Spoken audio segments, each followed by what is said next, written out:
Listen closely, because the world is a cold master to those who don't understand its rules. Most men live their lives as if they are players in a game whose rules they've never bothered to read, wondering why they are perpetually relegated to the sidelines while a select few command the field. My original mentor, a man who saw the levers of the world long before I did, once gave me the key to why my own fathers were perpetually destitute. He looked at me and said, "If you want to seize the success you think you deserve, you must stop asking what the world owes you and start calculating what you can provide to it." This is the first law of power. Most men are paralyzed by the fear of what they aren't getting, but the elite, the ones who actually hold the scepter of their own destiny, focus entirely on what they give. If you provide more value than any other competitor in the marketplace, you don't just participate, you dominate. You become the sovereign of your industry. It's not about kindness, it's about strategic indispensability. Look at the Medici in Florence. They didn't just bank, they made themselves so vital to the papacy and the kings of Europe that the world couldn't turn without them. Niccolo Machiavelli himself noted that the wise man does at once what the fool does finally. The fool waits for the world to notice him. The wise man makes himself so valuable that the world has no choice but to serve him. I asked him once, with the bitterness of a son watching his fathers suffer, why they had to endure such lack while others feasted. They didn't have enough for the basic necessities of life, and he gave me a truth that most are too weak to hear. He said, "Tony, we are equal as souls before the eyes of the Creator, but in the marketplace, we are not equal at all. The market doesn't care about your inherent worth as a human, it cares about your utility. If you want economic balance, you have to stop crying about how the system isn't supporting you and start investing in the virtu, the specific skills that give you an objective advantage over the man standing next to you." The mindset of the victim is a self-fulfilling prophecy of failure. If you believe the system is your enemy, you've already surrendered your sword. Instead, you must become a student of history. We ignore the past at our own peril.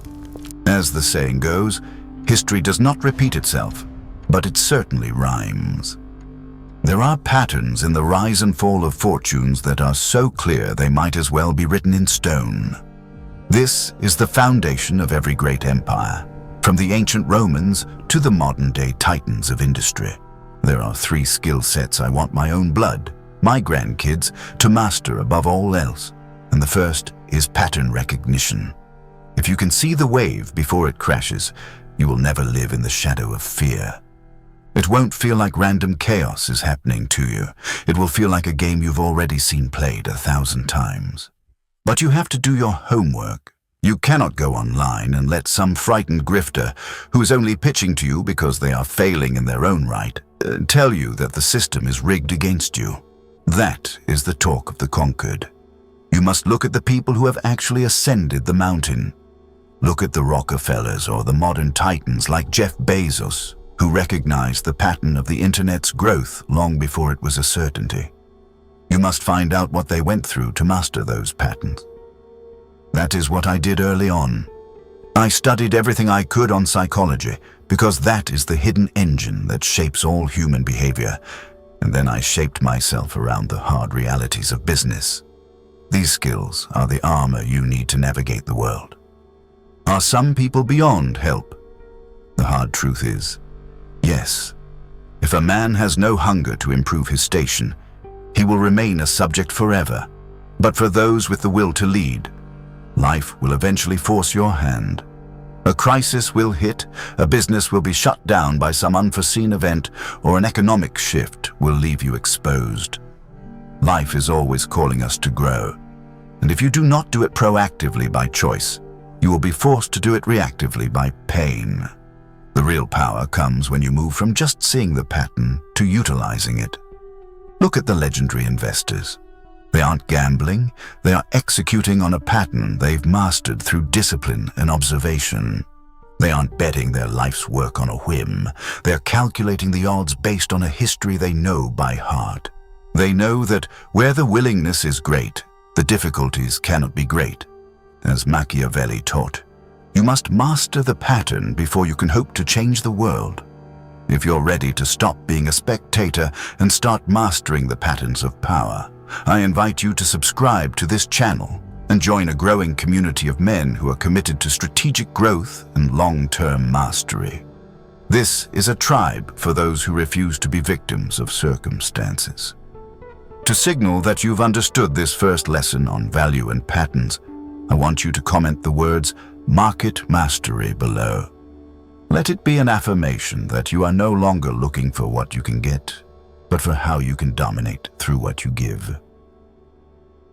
To master the world, you must first master the art of the mirror. Niccolo Machiavelli famously advised that a prudent man should always enter those paths beaten by great men and imitate those who have been most excellent, so that if his own virtue does not reach that far, it is at least in the same odor as theirs. This is what modern psychology calls modeling, but the ancients knew it as the only surefire way to bypass the slow decay of trial and error. You start by playing someone else's music. You sit at the piano and you play the notes exactly as the masters wrote them, because they have already perfected the resonance. You don't try to be original when you're a novice. Originality in a vacuum is just a sophisticated word for failure. You look at the titans who have already conquered the terrain you wish to inhabit. If you want to build an empire, you don't invent a new way to lead. You study how Augustus Caesar consolidated power, or how a modern-day sovereign like Sam Walton restructured the entire flow of global commerce. You find the pattern that works, and you repeat it with the cold precision of a machine. But if you stay a mere imitator, you will never be more than a high-level servant. The goal of the student is to eventually kill the master, not in blood, but in skill. If you commit yourself long enough to the patterns of others, something remarkable happens. Your own unique nature begins to bleed through the cracks. Suddenly, you aren't just playing the music, you're composing it. This is the transition from a pattern follower to a pattern creator. If you look at the greatest of all time in any field, whether it's sports, business, or war, they are always pattern creators. They've looked at the standard ways of doing things and, through sheer intensity of focus, discovered answers that didn't exist anywhere else. They become the unicorns that the rest of the world spends the next century trying to imitate. They understand that while you must start by following the rules, the ultimate prize is reserved for the man who writes them. This level of mastery takes time, and it demands a patience that the modern world has all but forgotten. Most men are distracted by the noise of the crowd, particularly the constant shouting about the wealth gap. It's a popular grievance, but a strategist looks at it with a cold eye. There has always been a wealth gap, from the pharaohs of Egypt to the industrial barons of the Gilded Age. The difference today is simply the scale and the visibility provided by social media. There is a book called How to Lie with Statistics that Bill Gates famously praised, and for good reason. You can manipulate any number to fit a narrative of victimhood if you wish. But the reality is that the gap is wider because the rewards for those who can scale their value have become astronomical. A few years ago, $100 billion net worth was unthinkable. Today, we have a half-dozen men who could buy entire nations. These are the unicorns of unicorns. They have achieved a level of success that requires not just an incredible skill set, but a rare alignment of fortuna, luck, and a savage, unrelenting virtue. Before we go deeper into what it actually takes to join that elite bracket, I want you to take a moment of honest reflection. Most people say they want the crown, but they haven't considered the weight of it. Reflect on your own ambitions. Do you truly desire the absolute power and responsibility of a titan, or are you chasing a ghost created by what you see on a screen? Share a reflection in the comments on what the top actually looks like to you. Not the filtered version, but the reality. When you look at the 3,000 or so billionaires in a world of 8 billion people, you realize how thin the air is at the summit. Out of those, only a handful are the true sovereigns worth hundreds of billions. If that is the level of power you seek, you must understand that the price is not paid in money, but in your very soul and sanity. These men are not balanced. They do not have hobbies. They are possessed by their mission. They are the ones willing to sleep on the floor of a factory for years, to take every risk imaginable, and to face bankruptcy multiple times without flinching. Elon Musk is the modern archetype of this. He didn't build SpaceX by looking for a happy life. He built it by being willing to burn his life to the ground to see a rocket touch the stars. Most men claim they want to be wealthy, but they are not willing to endure the madness that greatness requires. They want the supercar and the mansion, but they aren't willing to be the crazy person who risks it all on a single throw of the dice. Most men are simply not built for the madness of the true elite. They claim they want the billionaire's vault, the perfect lineage, and the supercar, but they are not willing to endure the psychological scorched earth policy required to obtain them. They're not willing to sleep on a factory floor 24 hours a day, sacrificing every ounce of comfort, or to take every catastrophic risk imaginable. Machiavelli taught us that there is no other way to guard yourself against flattery than by making men understand that telling you the truth will not offend you. These titans don't want to be told how great they are. They want to know how to win. If you aren't willing to be that crazy, then you must find a different recipe for a successful life. This brings us to a fundamental question. What is the actual recipe for a life that is both successful and sustainable for a man who isn't a unicorn? For the average man, the secret to a fine line, a life of stability and joy, is found in the calibration of expectations. If your expectations are realistic, you can find a form of peace that the hyper-ambitious will never know. You must realize that once you have the perfect thing, it will cease to be perfect. The human mind is designed for the hunt, not the feast. You might earn more money now than you did a decade ago, but is it ever truly enough? A strategist knows that the lower your expectations are, the easier it is to achieve your tactical goals. This isn't about being weak, it's about being realistic. I've walked into the most magnificent estates on earth, places that defy logic, and I've seen that the value isn't in the stones or the silk. It's in the creativity. I recall a period in the tech space when the so-called growth experts insisted that a certain market was impenetrable. They pulled up charts showing skyrocketing customer acquisition costs and claimed the platform algorithms had reached a terminal limit. To them, the data was an iron wall. They said it was impossible to scale any further without bleeding capital. But a leader knows that data is often just a record of how the uninspired have failed. I told my engineers and strategists to stop trying to optimize within the existing system and instead to build a proprietary, automated funnel that bypassed the competition entirely. We didn't just want to run ads, we wanted to own the entire journey. It took twice as long as the board of directors wanted, and the technical friction was immense. But when we finally flipped the switch, we didn't just scale, we dominated. We broke the rules of the digital marketplace to create a high-converting machine that produced tangible, massive returns while our competitors were still crying about their margins. This level of strategic audacity is a testament to the fact that where the willingness is great, the difficulties cannot be great. Whether you are recoding the DNA of a tech startup or consolidating a chaotic industry through sheer creative force, the way the great industrial titans once did, the principle remains the same. The environment does not dictate your success. Your ability to re-engineer it does. To the average observer, this seems like excess. To the prince, it is about the refusal to be dictated to by circumstances. However, even with the mansion and the success, the thing is never the point. If you cannot find something you care about more than your own ego, you will find no reason to rise in the morning once your basic needs are met. Some men's expectations are higher than others, but everyone eventually adjusts their sights. The ultimate goal isn't just a fleeting feeling of happiness, which fluctuates like the tide, but a life of meaning. The profound privilege of being alive and serving a cause that justifies your existence. You can find that sense of meaning by being a doctor, a nurse, or a father, regardless of whether you own a hypercar. Every man has different goals, and I do not dictate what you should believe, but I will tell you this.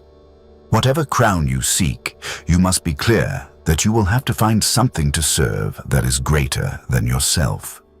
You must master the art of being indispensable to a cause that drives you. If you are going to be great at it, you won't get there through luck or the whims of fortuna. You will get there through a level of private, grueling mastery that the public will never see. This is the difference between the man who dreams of the throne and the man who actually sits upon it. Before we move into the final blueprint of how the world's most elite performers actually master their craft in the shadows, I want you to lock this in. If you understand that true power comes from a purpose greater than your own comfort, comment the word drive below. And you must understand that happiness is a fickle mistress, much like fortune herself. She comes and goes with the wind, and if you build your house upon her, you build upon sand. A strategist does not seek happiness. He seeks meaning, for meaning is a fortress that can withstand the harshest winters. It is the profound realization that you have the privilege to be alive and the duty to serve a cause greater than your own skin. Whether you are a doctor in the trenches of a hospital or a nurse tending to the fallen, your joy comes from the utility of your existence.